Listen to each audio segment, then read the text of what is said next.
Di sebuah kawasan elit Jakarta, berdiri megah sebuah rumah bergaya Eropa dengan pilar tinggi dan halaman luas. Rumah itu milik keluarga Wijaya, salah satu keluarga paling terpandang di ibu kota.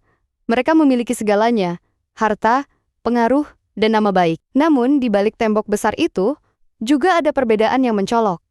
Dunia majikan dan dunia para pekerja. Di rumah besar itu, hiduplah Alia Wijaya, gadis cantik berusia 23 tahun. Ia dikenal sebagai putri tunggal keluarga kaya raya, selalu tampil anggun dengan pakaian mahal, tas branded, dan mobil mewah. Namun di balik senyum manis dan gaya hidup glamornya, Alia sebenarnya hidup dalam kesepian. Orang tuanya sibuk mengurus bisnis, dan hampir tak pernah punya waktu untuk sekadar makan bersama. Setiap pagi, rumah itu sudah sibuk dengan aktivitas para asisten rumah tangga. Di antara mereka, ada seorang pemuda bernama Raka, anak dari pembantu lama keluarga itu, Bu Siti. Bu Siti sudah bekerja di rumah Wijaya selama lebih dari 20 tahun, dan kini putranya yang baru berusia 25 tahun, ikut membantu sebagai tukang kebun, sekaligus sopir cadangan. Raka adalah pria sederhana, tubuhnya tegap, kulitnya sawo matang, karena sering bekerja di bawah matahari, ia tidak pernah mengeluh. Meski hidupnya jauh dari kemewahan, setiap hari, ia bangun sebelum matahari terbit, menyapu halaman, membersihkan mobil, dan membantu di dapur. Suatu pagi, ketika Alia hendak pergi kuliah, mobilnya tiba-tiba mogok di halaman.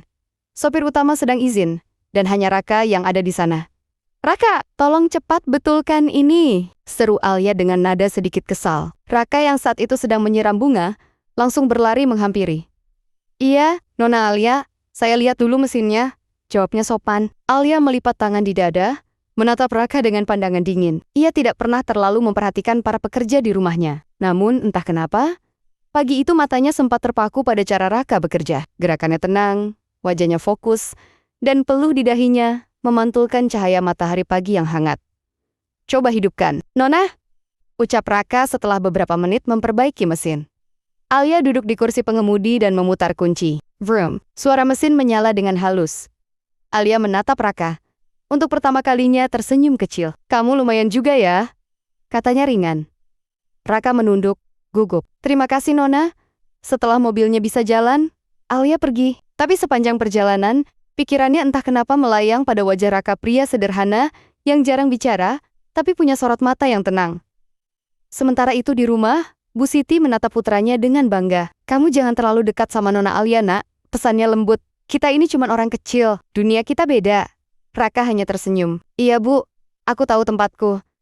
Namun takdir memang punya cara unik mempertemukan dua hati dari dunia yang berbeda. Hari-hari berikutnya, Alia makin sering memperhatikan Raka.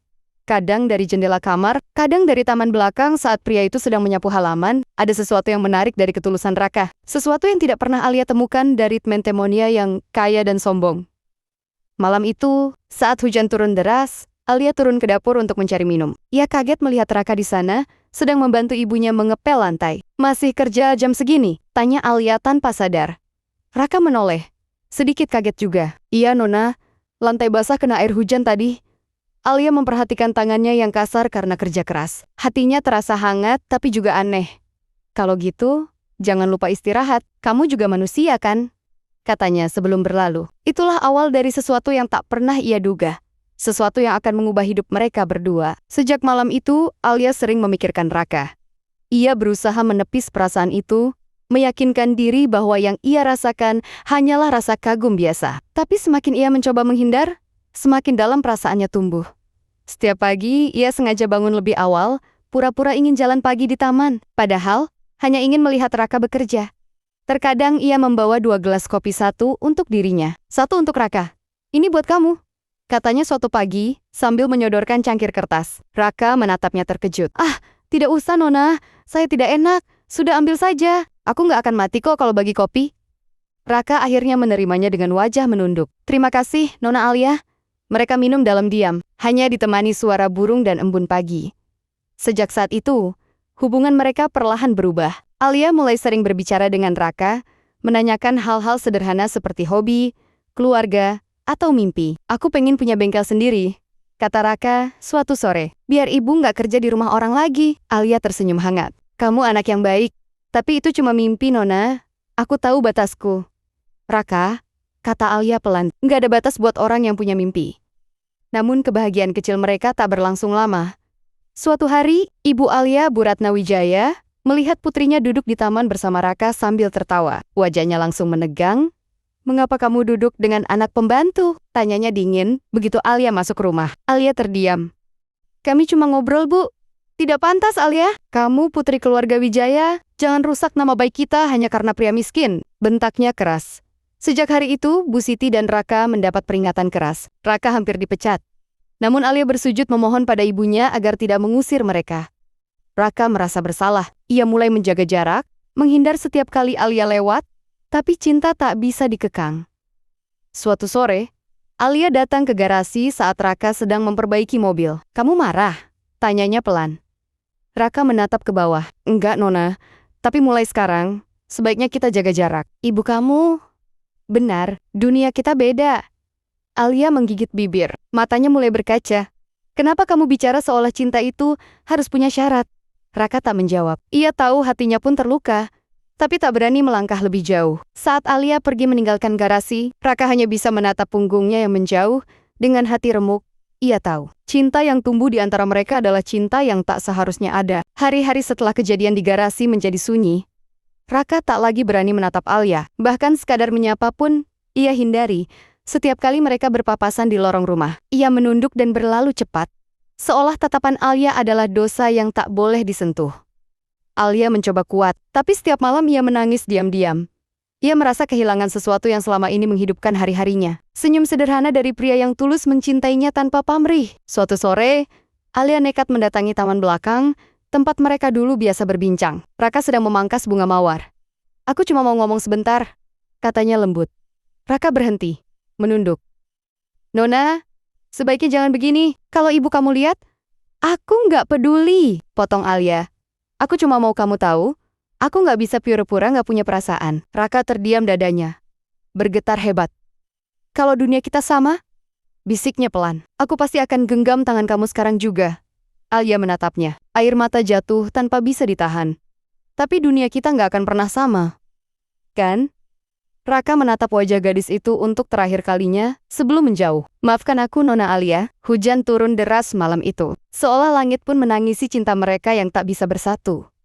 Namun benih cinta yang telah tumbuh tak akan mudah mati. Beberapa minggu berlalu. Hubungan Alia dan ibunya semakin tegang. Alia menjadi pendiam, jarang keluar kamar, dan sering menolak pergi ke kampus. Bu Ratna yang khawatir mencoba bicara lembut. "Alia, kamu kenapa? Apa gara-gara anak itu?" Alia menatap ibunya dengan mata merah. "Kenapa semua orang selalu melihat dari harta, Bu? Kenapa cinta harus diukur dari uang?" Bu Ratna menghela napas. "Kamu masih muda, kamu nggak paham dunia ini seperti apa." Keesokan harinya, tanpa sepengetahuan Alia, Bu Ratna memanggil Bu Siti. "Saya tidak mau rumah ini jadi bahan gosip.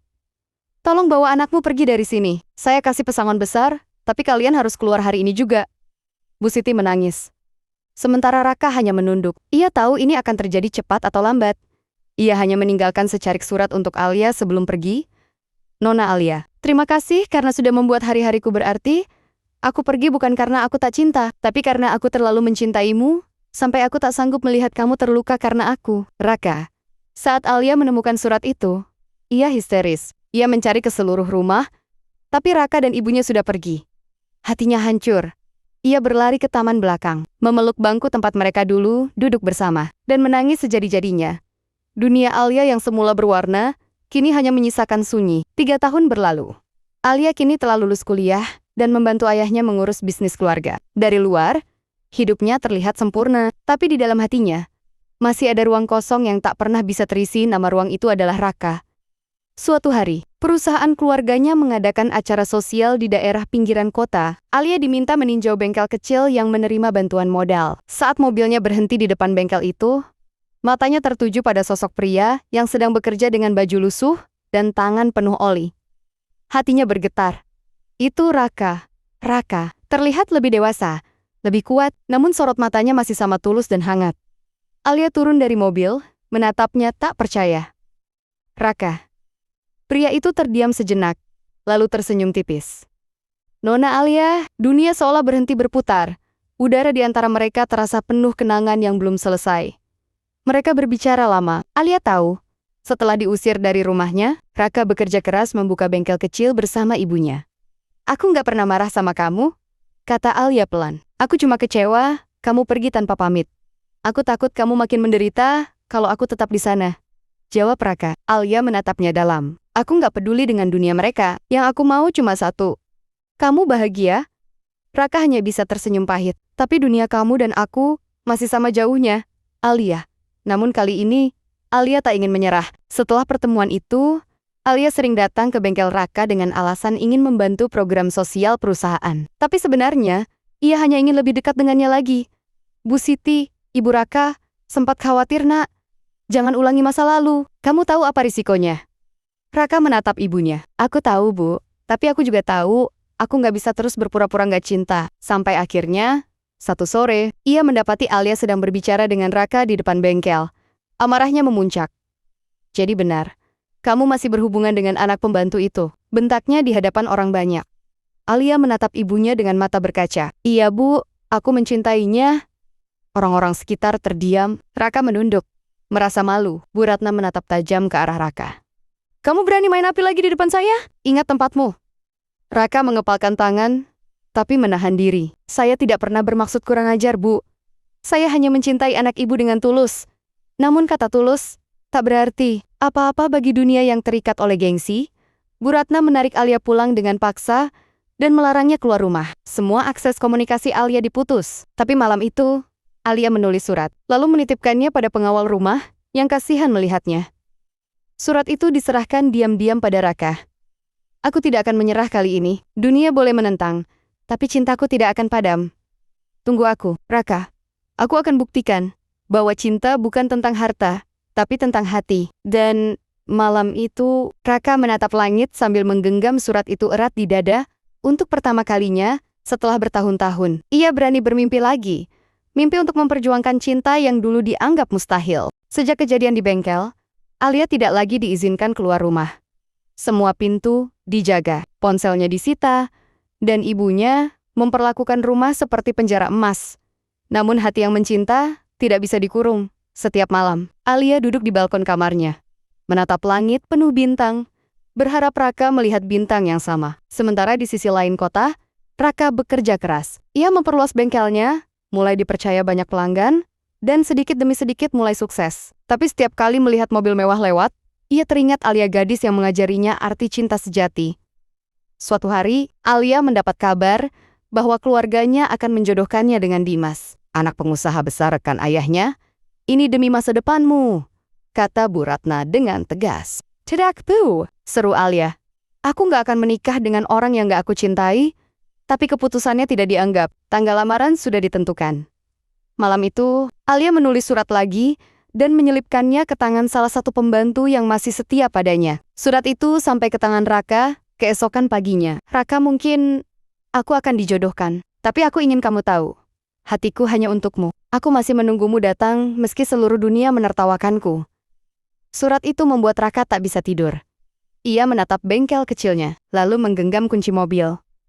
Aku sudah diam terlalu lama. Kali ini, aku akan berjuang. Raka tahu, dia tidak bisa datang ke rumah keluarga Wijaya begitu saja, tapi ia juga tahu, waktu tidak berpihak padanya, ia mulai bekerja siang dan malam, mengumpulkan uang, memperluas usahanya, dan membuktikan bahwa ia bukan lagi anak pembantu. Dalam waktu setahun, berkat kerja keras dan reputasi baik, bengkel Raka berubah menjadi usaha besar bernama Raka Motor Works.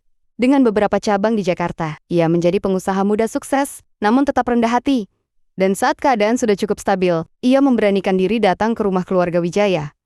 Hari itu, Bu Ratna dan Pak Wijaya sedang menerima tamu. Raka datang dengan jas rapi, membawa bukti legalitas perusahaannya. Selamat siang, Bu Ratna. Saya Raka. Dulu pernah bekerja di sini, katanya sopan. Bu Ratna menatapnya tajam. Kau mau apa datang ke sini? Saya datang bukan sebagai anak pembantu, tapi sebagai pria yang ingin melamar putri ibu dengan niat dan cinta yang tulus. Semua orang di ruangan itu terdiam. Pak Wijaya terkejut. Sementara Bu Ratna menahan amarah. Kau pikir uangmu yang sedikit itu cukup untuk menebus perbedaan kita? Katanya sinis. Raka menatapnya dengan tegas. Saya tidak datang membawa uang, Bu. Saya datang membawa niat baik dan ketulusan. Tapi kalau cinta saya dianggap hina, saya rela mundur, asalkan Alia bahagia. Alia yang mendengar percakapan itu dari tangga, berlari menghampiri Raka, dan memeluknya di depan semua orang. Kukup, Bo. Aku nggak mau hidup tanpa dia lagi. Tangisnya pecah di dada Raka. Bu Ratna terdiam untuk pertama kalinya. Ia melihat cinta sejati tanpa topeng status. Setelah kejadian itu, suasana rumah Wijaya berubah tegang. Bu Ratna marah besar dan meminta Alia memilih antara keluarga atau Raka. Namun Alia dengan berani berkata, kalau harus kehilangan semuanya demi dia. Aku siap, Bu. Alia benar-benar keluar dari rumah malam itu. Ia membawa tas kecil dan pergi ke bengkel Raka. Raka terkejut melihatnya datang dengan mata sembab. Aku sudah pilih, Ra. Aku pilih kamu. Raka terdiam lama, lalu menggenggam tangannya. Kamu yakin, Alia, hidup dengan aku nggak akan semudah di rumahmu? Alia tersenyum sambil meneteskan air mata. Yang penting, aku bersama orang yang aku cinta. Hari-hari berikutnya, Alia tinggal sederhana di rumah kecil Raka dan ibunya. Ia belajar memasak, mencuci, dan hidup tanpa fasilitas mewah. Bu Siti sempat menangis melihat ketulusan Alia. Nona, maksud saya, Alia, kamu benar-benar gadis baik. Alia tersenyum. Panggil aku Alia saja, Bu. Aku bukan nona siapa-siapa lagi. Sementara itu, Pak Wijaya diam-diam memperhatikan dari jauh. Ia melihat berita tentang Raka yang sukses membuka bengkel besar dan menolak tawaran perusahaan besar agar tetap independen. Ia mulai sadar anak yang dulu hanya dianggap pembantu, ternyata punya hati dan kerja keras yang lebih berharga dari segalanya. Suatu pagi, Pak Wijaya datang ke bengkel tanpa sepengetahuan istrinya. Ia menepuk bahu Raka. Aku salah menilai kamu, Nak. Jaga anakku baik-baik. Raka hanya bisa menunduk haru. Terima kasih, Pak. Saya janji, saya nggak akan kecewakan Bapak. 2 tahun kemudian, Raka dan Alia membuka bengkel modern baru di Jakarta. Hasil kerja keras bersama. Alia mengelola administrasi dan pemasaran, sementara Raka fokus di lapangan. Usaha mereka berkembang pesat, dan banyak media meliput kisah cinta mereka yang inspiratif. Bahkan Bu Ratna, yang dulu menentang keras, datang diam-diam ke peresmian cabang baru mereka. Ia melihat anaknya berdiri di podium bersama Raka, tersenyum bahagia di depan banyak orang. Air mata menetes di pipinya. Ia teringat semua kata-kata kasarnya dulu, semua penolakan yang ia lontarkan. Setelah acara selesai, ia menghampiri mereka. Alia, Raka, suaranya bergetar. Maafkan ibu. Alia memeluk ibunya sambil menangis. Aku nggak pernah benci ibu. Aku cuma ingin ibu tahu, cinta itu nggak butuh harta untuk jadi nyata. Bu Ratna mengangguk pelan. Ibu tahu sekarang. Kamu benar, Nak. Beberapa bulan kemudian, Raka dan Alia menikah dalam upacara sederhana, namun penuh kehangatan. Bukan di hotel mewah, bukan di gedung tinggi, tapi di taman belakang rumah, yang dulu menjadi saksi pertemuan pertama mereka. Bangku tua tempat mereka pernah duduk, kini dihiasi bunga-bunga putih. Saat Raka menggenggam tangan Alia dan mengucap janji suci, semua kenangan pahit seolah lenyap. Dan di tengah tepuk tangan para tamu, Bu Ratna menatap mereka dengan senyum tulus. Ia akhirnya sadar. Kadang, cinta sejati datang bukan dari kesempurnaan, tapi dari keberanian melawan dunia. Cinta sejati tak mengenal kasta, harta, atau status sosial, karena pada akhirnya yang mampu bertahan bukan yang paling kaya, tapi yang paling tulus berjuang.